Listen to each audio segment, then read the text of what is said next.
That's a very simplistic conclusion, possible. It is a possibility, but not necessarily so.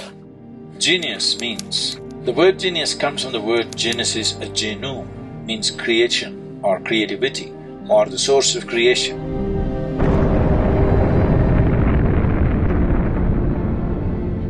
So, a genius means somehow he touched the source of creation, unknowingly or knowingly. Either you can become consciously move towards being a genius or unconsciously a genius. When I say unconsciously becoming a genius, you can say a Beethoven. He's an unconscious genius, he doesn't know why he's a musician, but he is. Deaf of hearing, but still music flows because you don't become a musician because you have a great voice, because you have a great sense of hearing. That's how you become a musician. So somebody who cannot even hear becomes a musician. This is an unconscious genius. Maybe because he could not hear the normal sounds, he paid attention to something else.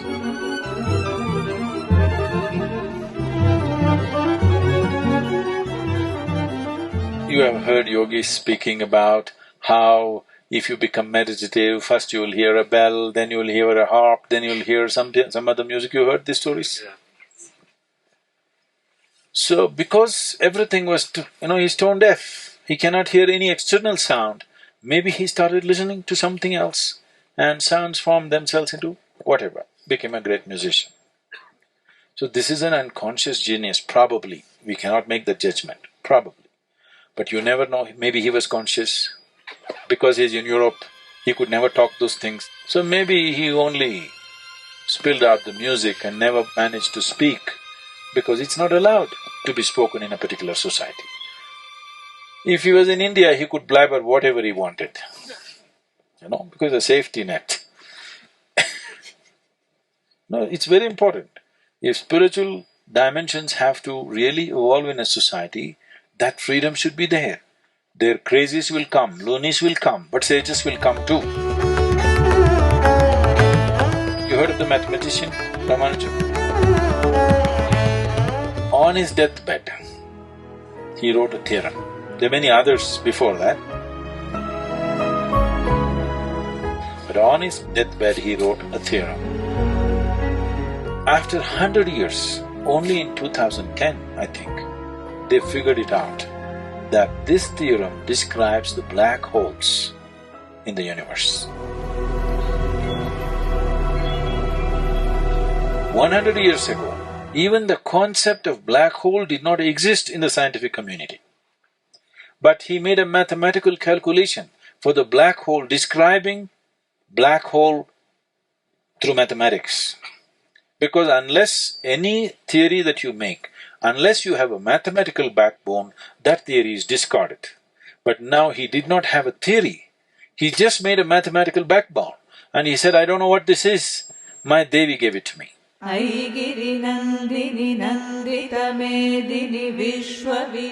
Like in yoga center we have a linga bhairavi, like this some deity consecrated window into the creation. So all these deities are actually doorways into the limitless possibility. If you know how to open the doorway, this becomes a limitless possibility. For him, it all became mathematics. For somebody it might have become music, for somebody else it becomes something else. Or if you are consciously approaching it, you can make it what you wish. Whatever you wish, you can make out of it. Unconsciously, if you get there, it may become one dimension of the universe. So mathematics did not get invented in your classroom. Do not curse your math teacher. It is the nature of the universe.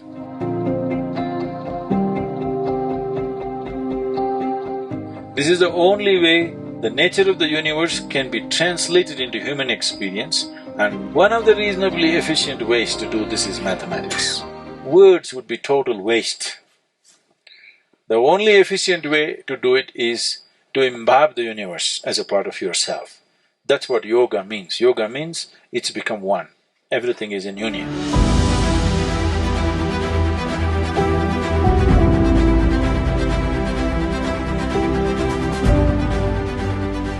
That's the only way you can truly know it. Mathematics is a reasonably good way to interpret it. So, a genius might have happened due to many reasons, but it is not necessarily that in his previous life Ramanujam was a mathematician or Beethoven was a musician, not necessary. There might have been something else. Definitely there were something of some consequence, okay? Definitely they were of some evolution of state within themselves. That might have manifested as music or math or something else in this life, but it is not necessary that they must have been musicians or mathematicians. It is just that somehow they opened a window or a door. Because of that, one dimension of life became simply apparent for them.